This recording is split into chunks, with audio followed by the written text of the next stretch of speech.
आज हम पढ़ेंगे टाइप्स ऑफ बिल्डिंग।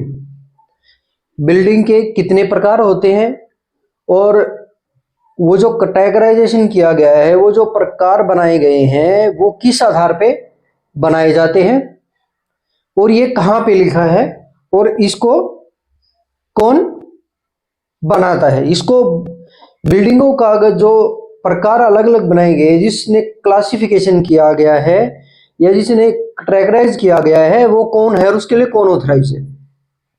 ठीक है, तो मैंने यहाँ पे लिखा है एनबीसी एनबीसी पार्ट 4। ये जो बिल्डिंग के पार्ट है ये आपको पढ़ने को मिलेंगे एनबीसी पार्ट 4 में। अब एनबीसी पार्ट 4 क्या है? एनबीसी पार्ट 4 में फायर एंड लाइफ सेफ्टी के बारे में लिखा गया है।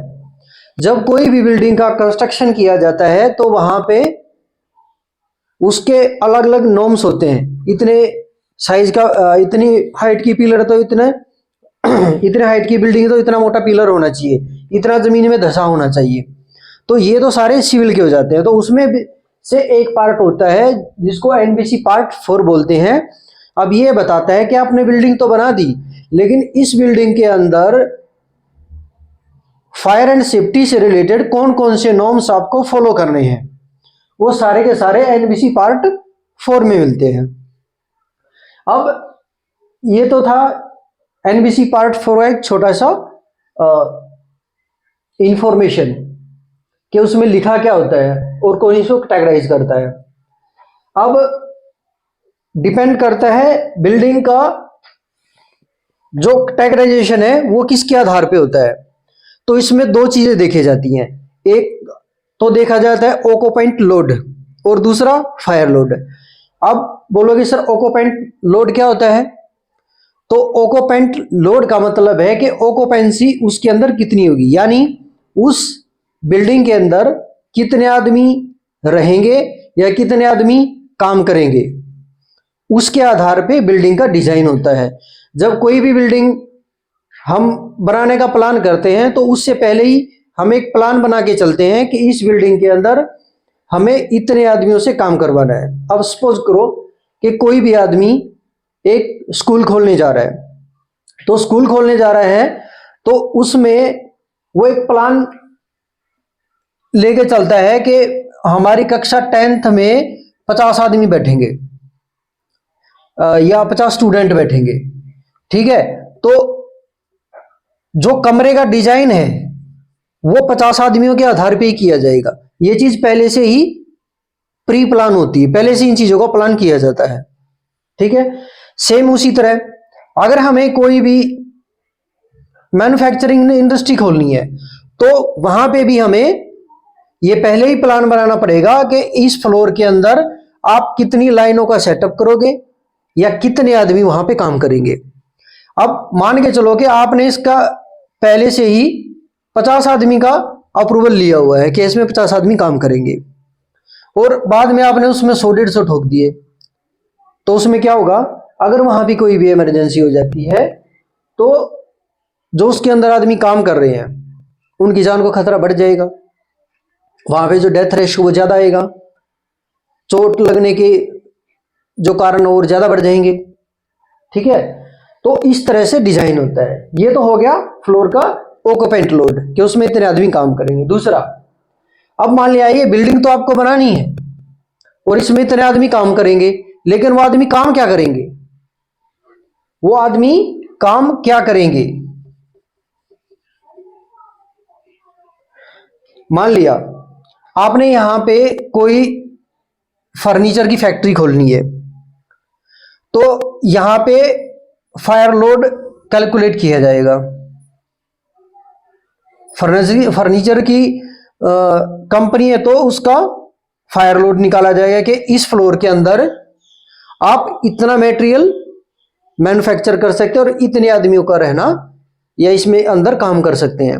अब पता लगे आदमी तो वहां पे 200 काम कर रहे हैं, अब लकड़ियां ठोक दिया आपने बहुत ज्यादा या मशीन ज्यादा, उनके निकलने का रास्ता ही नहीं छोड़ा, इतना ही छोड़ा कि बस आदमी आ जा सकता है।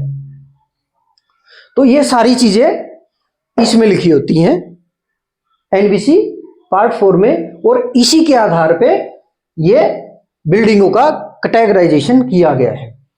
उम्मीद करता हूं कि इतने से आप इजीली समझ चुके होंगे। अगर कोई पूछता है तो आपको इस तरह से बताना है, और जैसे इस तरह से आप बताओगे तो इंटरव्यू में उम्मीद करता हूं फेल नहीं होंगे।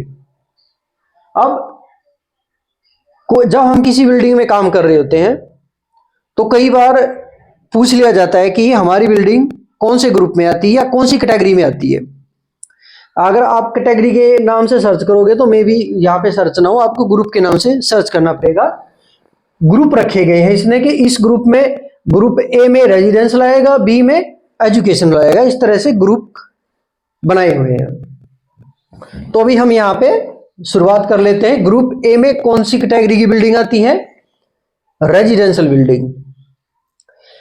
रेजिडेंशियल बिल्डिंग जिसमें आदमी रहने के लिए पर्पज से बनाया जाता है, यानी कोई बिल्डिंग जो फ्लैट हो सकता है, वो 2 या 3 फ्लोर की, 4 फ्लोर की कोई पर्सनल बिल्डिंग भी हो सकती है। ठीक है, तो इस तरह से बिल्डिंग का होता है। और एक चीज और मैं आपको क्लियर कर दूं, ये जितने भी कैटेगराइजेशन है इसमें भी सब डिवीजन बनाए हुए हैं, सब डिवीजन, इनमें भी अलग अलग कैटेगराइजेशन होते हैं। किसी में ग्रुप ए में 4 डिवीजन है, इंडस्ट्रियल में 3 है, 2 है, 4 है, इस तरह से करके सबके अलग अलग डिवीजन होते हैं। तो आज हम पढ़ेंगे केवल कैटेगराइजेशन पढ़ेंगे, फिर इनके बारे में और डिटेल आगे वीडियो बनाएंगे। तो रेजिडेंशियल बिल्डिंग में जहां पे आदमी रहने के पर्पज से कोई भी बिल्डिंग बनाता है उसको रेजिडेंशियल बिल्डिंग बोलते हैं। बी में एजुकेशनल बिल्डिंग। एजुकेशनल बिल्डिंग कौन सी होती है? जिसमें किसी को ट्रेनिंग दिया जाए, यूनिवर्सिटी हो सकती है, बड़े बड़े इंस्टीट्यूट हो सकते हैं, कॉलेज हो सकते हैं। उसके बाद आता है इंस्टीट्यूशन बिल्डिंग। इंस्टीट्यूशनल बिल्डिंग, इसमें क्या होता है? अब एजुकेशनल और इंस्टीट्यूट, आपको इसमें थोड़ा कंफ्यूजन होगा। ठीक है, तो इन दोनों का कंफ्यूजन मैं आपको दूर कर देता हूं। ये जो बिल्डिंग है एजुकेशनल बिल्डिंग,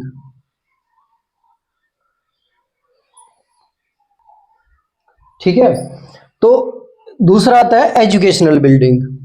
इसमें कौन सा है? इसमें जो हॉस्पिटल्स होते हैं, जो मेडिकल ट्रीटमेंट देते हैं, वो मेंटल ट्रीटमेंट होता है, किसी को फिजिकल डिजीज होती है या डिसेबिलिटीज होती हैं, तो वो सारी इसमें आते हैं। जैसे पीजीआई जिसको बोल देते हैं, पीजीआई मेडिकल्स जो होते हैं, और मेंटल हॉस्पिटल जो स्पेशल हॉस्पिटल्स बनाए जाते हैं, और फिजिकल से रिलेटेड जिसमें रिसर्च किया जाता है, वो सारी ये इंस्टीट्यूशनल बिल्डिंग में आती है। तो इन दोनों में यही डिफरेंट है। इसमें स्कूल, कॉलेज और यूनिवर्सिटीज आती हैं, और इसमें मैं यहां से सेपरेट कर देता हूं। इसमें हॉस्पिटल्स, पीजीआई और अदर फिजिकल रिलेटेड लैबोरेटरीज इसमें कंसीडर की जाती हैं। उसके बाद आता है असेंबली बिल्डिंग्स। असेंबली बिल्डिंग कौन सी होती है? असेंबल शब्द से ही समझिए, असेंबल का मतलब होता है एक साथ इकट्ठे होना। मतलब कोई ऐसा स्थान जहां पे एक साथ में इकट्ठा होना होता है। वो कोई मीटिंग रूम हो सकता है, कोई बड़ा असेंबली हो सकता है, जैसे अपना संसद भवन हो गया, वहां पे बहुत सारे लोग एक साथ बैठ करके कोई भी डिस्कस करते हैं, तो वो असेंबली बिल्डिंग में आ गया। दूसरा क्या है? जो सिनेमा हॉल होते हैं, उसमें बहुत सारे लोग एक साथ बैठ करके वीडियो देखते हैं, तो वो भी एक असेंबली बिल्डिंग में आ जाएगा। उसके बाद आता है बिजनेस बिल्डिंग। बिजनेस बिल्डिंग कौन सी होती है? कोई ऐसी बिल्डिंग जिसको बिजनेस के तौर पे बनाया गया हो, यानी आप उसमें कोई बिजनेस करना चाह रहे हैं। जैसे यहां पे बिजनेस से मतलब ये नहीं है कि वहां पे कोई मैन्युफैक्चरिंग किया जा रहा है, वो नहीं आएगा इसमें। बिजनेस रिलेटेड जो बोलते हैं ना, किसी का हेड ऑफिस है, इस कंपनी का हेड ऑफिस गुड़गांव में है, फलानी कंपनी का हैदराबाद में, जिसको हेड ऑफिस जो बोल देते हैं ना, वहां पे कोई मैन्युफैक्चरिंग नहीं होती, वो पूरा बिजनेस पर्पज के लिए यूज किया जाता है। जिसको हम कमर्शियल बिल्डिंग्स भी बोल देते हैं, जहां पे किसी कंपनी का डॉक्यूमेंट्स वर्क होता है, ओनली डॉक्यूमेंट्स वर्क, ना कि कोई मैन्युफैक्चरिंग और स्टोरेज होता है, उसको बिजनेस बिल्डिंग बोल देते हैं। जैसे कॉल सेंटर हो गया, जैसे जो डीएलएफ की बिल्डिंग है, रेजिडेंशियल भी है लेकिन ज्यादातर बिल्डिंग कमर्शियल बिल्डिंग है उनकी, तो वो सारी बिजनेस बिल्डिंग में आती है। मार्केंटाइल्स बिल्डिंग्स, उसके बाद आता है इंस्टीट्यूशंस बिल्डिंग, फिर आता है स्टोरेज बिल्डिंग, उसके बाद आता है हजार्डस बिल्डिंग। तो जो इंडस्ट्रियल बिल्डिंग है, इंडस्ट्रियल बिल्डिंग से मतलब समझिए, इंडस्ट्रियल बिल्डिंग कौन सी होती है, जिसमें कोई चीज मैन्युफैक्चरिंग की जाती है, जिसमें मैन्युफैक्चरिंग की जाती है। जैसे मैन्युफैक्चरिंग में भी दो पार्ट आ जाते हैं इंडस्ट्रीज के। कुछ ऐसी कंपनियां होती हैं जो किसी कंपनी के पार्ट बनाती है, जैसे जो गाड़ियां होती है, उसकी गाड़ियों के टायर कहीं बनते हैं, कहीं दूसरी जगह मैन्युफैक्चर होते हैं, उसकी जो बॉडी होती है वो कहीं दूसरी जगह बनती है, और जो सीटें होती है वो किसी दूसरी जगह बनती है। जहां पे उसको बनाया जा रहा है वो आती है मैन्युफैक्चरिंग, वो भी इंडस्ट्रियल बिल्डिंग में ही आएगा। दूसरा कौन सा होता है, कोई बोलता हम तो यहाँ कुछ बना ही नहीं रहे हैं, मैन्युफैक्चरिंग कर ही नहीं रहे हैं, तो फिर गाड़ियां कहाँ बनती हैं, असेंबल होती हैं। कोई भी गाड़ी जहां बनती है जिसको पूरा कंप्लीट रेडी किया जाता है चलाने के लिए, वो वहां पे पार्ट्स को असेंबल कर रहा, तो वो भी इंडस्ट्रियल बिल्डिंग में ही आएगा। यहां पे दो चीजें अलग अलग हो जाती हैं, ठीक है। तो दोनों की दोनों एक ही बिल्डिंग में आएगी, ठीक है। उसके बाद आता है हमारा स्टोरेज बिल्डिंग। अब स्टोरेज बिल्डिंग कौन सी है, कोई भी ऐसी बिल्डिंग जिसमें आप कोई भी चीज सामान स्टोर करते हैं, उसको स्टोरेज बिल्डिंग में कंसीडर किया जाता है। जैसे कोल्ड स्टोरेज हो गया, जिसमें सब्जियां वगैरह है उसको स्टोर किया जाता है, उसको स्टोरेज बिल्डिंग बोलते हैं। उसके अलावा और भी जो वेयर हाउस वगैरह हैं वो भी स्टोरेज बिल्डिंग में आते हैं, इसको एच बोलते हैं, इसको ग्रुप एच बोलते हैं। उसके बाद आता है हजार्डस बिल्डिंग। हजार्डस बिल्डिंग कौन सी होती है, ये वो वाली बिल्डिंगें हैं जहां पे बहुत ज्यादा जलने वाले कंबस्टिबल मटेरियल, फ्लेबल मटेरियल या गैसेस, टॉक्सिस गैसेस या कोई केमिकल वगैरह का स्टोरेज किया जाता है या मैन्युफैक्चर किया जाता है, उसको हजार्डस बिल्डिंग में कंसीडर किया जाता है। अब यहां पे इंडस्ट्रियल में मैन्युफैक्चरिंग तो यहां भी हो रहा है, लेकिन इसमें उसमें डिवाइड किया गया, क्योंकि यहां पे जो फायर लोड है, जो लाइफ सेफ्टी है और जो फायर सेफ्टी है, उसके रिस्क बढ़ जा रहे हैं, इसलिए इनको दोनों को अलग अलग डिवाइड किया गया है।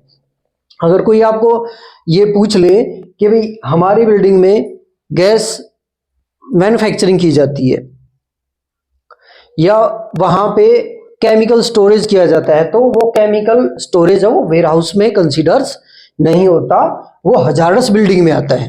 यहां पे थोड़ा समझने की जरूरत है, और जो इंटरव्यू कोई लेता है तो वो इसी तरह से उलझा करके क्वेश्चन करता है, ठीक है। तो हजार्डस बिल्डिंग में कौन कौन ऐसे आएंगे, जो हाईली फ्लेमेबल मटेरियल है, गैसेस हैं, केमिकल्स है, वो हजार्डस बिल्डिंग में आएंगे, ठीक है। और शायद मैंने इसको छोड़ दिया, स्किप कर दिया था, इसको भी रिपीट कर लेते हैं। इसमें आता है कोई शॉप जिसमें जैसे हम उसमें चले जाते हैं ना कि डीमार्ट बोल देते हैं जिसको, वो होता तो एक शॉप ही है, उसको डीमार्ट बोल देते हैं ना, तो वो मर्केंटाइल्स में आते हैं। कोई मेडिकल स्टोर्स वगैरह है, आपने देखा होगा कुछ मेडिकल स्टोर बहुत बड़े होते हैं, या कोई कपड़े की शॉप होती है वो बहुत बड़ी होती है, ठीक है। तो वो सारे के सारे ग्रुप एफ में आते हैं।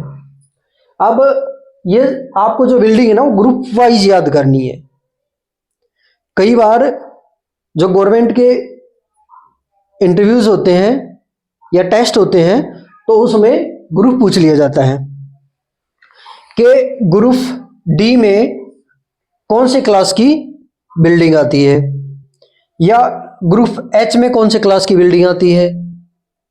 या कहीं पे आप जब इंटरव्यू देने जाते हो तो इंटरव्यू देने से पहले उसके बारे में थोड़ा पढ़ लेना होता है और ये जान के चलना है पहले से ही कि वो वहां पे जो उसकी बिल्डिंग है वो किस कैटेगरी में आती है, क्योंकि इंटरव्यूअर इस तरह से सवाल करता है कि ये वाली बिल्डिंग कौन से ग्रुप में आती है, आपकी बिल्डिंग जिसमें आप काम कर रहे हो वो कौन से ग्रुप में आती है।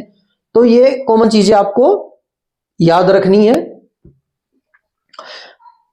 अब इनका नेक्स्ट जो वीडियो आएगी हम इनके जो सब डिविजन्स है उसके बारे में पढ़ेंगे थोड़ा डिटेल से।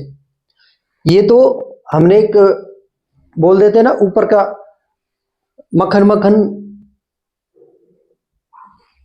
अंदर है, अभी हमने केवल मलाई मलाई उतारी है, मक्खन बाकी है। ठीक है, तो ये मोटा मोटा जान लेना है ताकि कोई हमें डायरेक्टली ये ना बोल सके कि भाई आपको तो कुछ पता ही नहीं है। और इतना ज्यादा डीप में कोई जाता भी नहीं है, वो तो हमारी अपनी खुद की स्किल बढ़ाने के लिए, अपनी नॉलेज को बढ़ाने के लिए उसके डीप जाना है। तो नेक्स्ट वीडियो हम बनाएंगे इसके मोर डिटेल में। तो उम्मीद करता हूं आज की वीडियो आपको पसंद आई होगी। जल्द लौटेंगे नेक्स्ट वीडियो के साथ, जब तक के लिए जय हिंद जय भारत।